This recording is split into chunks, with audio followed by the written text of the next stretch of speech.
வருகிறது புது சட்டம். போதைப் பொருள் பயன்படுத்துவோர், விற்போர் இல்லை இடைத்தரகர்களுக்கு இனிமே மாட்டினீங்க அப்படின்னா உங்களுக்கு வந்து மரண தண்டனைங்க. இதுக்கு முன்னாடி என்ன இருந்துச்சுன்னு பார்த்தீங்கன்னா, உங்களை ஃபிங்கர் எடுத்து ஒரு மாதம் ஜெயிலில் வச்சிருந்து நாடு கடத்துவாங்க. ஆனால் இனிமே தவறு பண்ணுனீங்க அப்படின்னா உங்களுக்கு வந்து மரண தண்டனை அப்படிங்கிற புது சட்டத்தை குவைத் அமைச்சர் ஒப்புதல் தெரிவிச்சிட்டாங்க. அதனால இந்த சட்டம் கூடிய விரைவிலே குவைத் அரசாங்கத்தால் நடைமுறைக்கு வருது. இதனால என்ன அப்படின்னா, இப்போ நம்ம ஆட்கள் ஒரு சில பேர்லாம் வந்து பார்த்தீங்க அப்படின்னா சரக்கு அடிப்போம். யார் உங்களுக்கு சரக்கு சப்ளை பண்ணுறாங்க என்னங்கிற டீட்டெயிலை கலெக்ட் பண்ணுவாங்க. ஸோ நீங்கள் மட்டும் கிடையாது, உங்களுக்கு சரக்கு சப்ளை பண்ணவங்க, அதுக்கப்புறம் அவருக்கு சப்ளை பண்ணவங்க, இப்படி எல்லாரும் இடையில இருக்கக்கூடிய இடை புரோக்கர்கள் முதற்கொண்டு சரக்கு சாப்பிட்றவங்க வரைக்கும் அத்தனை பேரும் மாட்டுவீங்க. போதை, கஞ்சா இந்த பழக்கத்தில் இருந்தாலும் சரி, உங்களுக்கு எங்கே இருந்து சரக்கு வருது அப்படிங்கிறதையும் கண்டுபிடிச்சி ஸோ அவங்களுமே இந்த சட்டத்துக்கு கீழே வருவாங்க. அது அஜ்னபிகளாக இருந்தாலும் சரி, குவைத்திகளாக இருந்தாலும் சரி, எல்லாருக்குமே இந்த சட்டம் பொருந்தும் அப்படின்னு சொல்லி அறிவிச்சிருக்காங்க.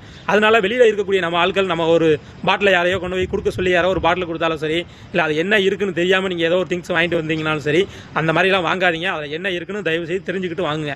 செக்கிங்கில் நீங்கள் மாட்டுறீங்க அப்படின்னா அதில் எனக்கு எதுவுமே தெரியாது, அவர் கொடுத்து விட்டார், நான் கொண்டு வந்தேன் அப்படின்னு சொன்னீங்கன்னா கண்டிப்பாக நம்ப மாட்டாங்க. நம்ம ஊரில் மாதிரி சட்ட திட்டங்கள் வந்து நம்ம ஈஸியாக ஜாமீனில் வெளிவந்துடலாம்.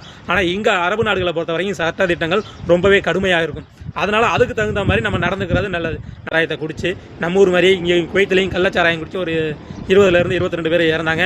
அதுக்கப்புறம் ஒரு 1 வீக்குக்கு அப்புறம் திரும்ப ஒரு 5 பேர் இறந்தாங்க. அதுக்கப்புறம் இப்போ ரீசெண்டாக வந்து பார்த்திங்கன்னா ஒரு சாராய ஃபேக்ட்ரியை கண்டுபிடிச்சி அழிச்சாங்க. ஸோ இந்த மாதிரி பிரச்சனைகள் வந்து குவைத்திலையும் இருந்துக்கிட்டு இருக்கு. இந்த நாடுகளில் வந்து போதை பழக்கங்கள் முற்றிலும் தடை செய்யப்பட்டிருக்கு. அதையும் தாண்டி தான் இங்கே வந்து ஒரு சில போதை பழக்கத்துக்கு ஆளாகி இருக்கக்கூடிய ஆட்கள் நிறைய பேர் இருக்காங்க. அங்கங்கே சப்ளை நடக்குது அப்படிங்கிற மேசனும் வந்திருக்கு. இதனால இதை வந்து நம்ம முற்றிலும் அழிச்சே ஆகணும் அப்படிங்கிறதுனால குவைத் கவர்மெண்ட் வந்து இந்த புதிய சட்டத்தை வந்து அமலுக்கு கொண்டுட்டு வராங்க. இனி யார் மாட்டினாலும் சரி அவங்களுக்கு கண்டிப்பாக மரண தண்டனை இருக்கும். ஸோ அதனால் நம்ம ஆளுங்க வந்து ரொம்ப சேஃபாக இருந்துக்கோங்க. சரக்கு அடிக்கிறவங்களாக இருந்தாலும் சரி, இல்லை சரக்கை கைமாற்றி விடுறவங்களா இருந்தாலும் சரி, நம்ம வீடியோவை பார்த்தீங்க அப்படின்னா இதோட எல்லாத்தையும் மறந்துட்டு போயிருங்க. ஏன்னா இனிமேல் வந்து உங்களை நாடு கடத்துறதோ இல்லை ஒரு மாதம் ஜெயிலில் வச்சு நாடு கடத்துறதோ அந்த மாதிரி பேச்சுக்க இடம் கிடையாது.